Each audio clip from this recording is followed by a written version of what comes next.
Angola's sudden growth and attraction to the international market for foreign direct investment can be attributed directly to the establishment of peace and security in the country. Angola had been in war for many years. Shortly after independence and further on with the Civil War, nearly 3 decades of war. But with the Luanda Peace Accord that was signed in 2002, we see that there's been more peace in the country now, and that has really reassured the business community internationally to invest in the country. After all, a lot of the industry remains vacant and so provides opportunity for investment. Angola is now making up for that lost time and recuperating.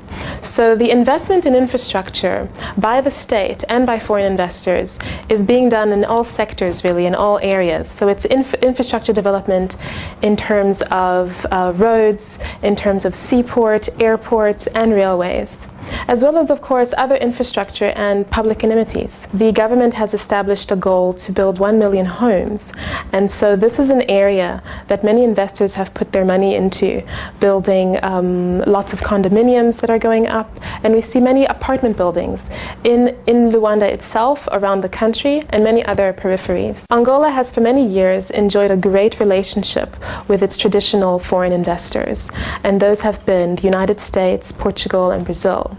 But today, with the emerging markets that have come on board, we see a lot more investment from the likes of China, from South Africa, and various other markets. The first item, the main import product, remains construction material to feed the construction and reconstruction.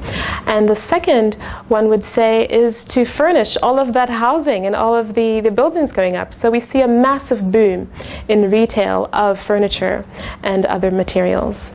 And of course, there is other products like the fast-moving consumer goods, the textile and clothing, anything really of consumer good. However, Angola is very keen to negotiate what type of business comes in, and that's really filtering the supply, filtering what investors are bringing into Angola.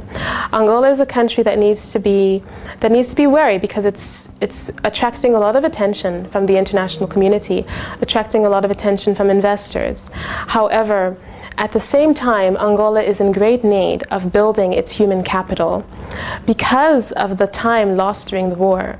At this stage, there are not sufficient people with the labor force at times is not adequate to certain sectors.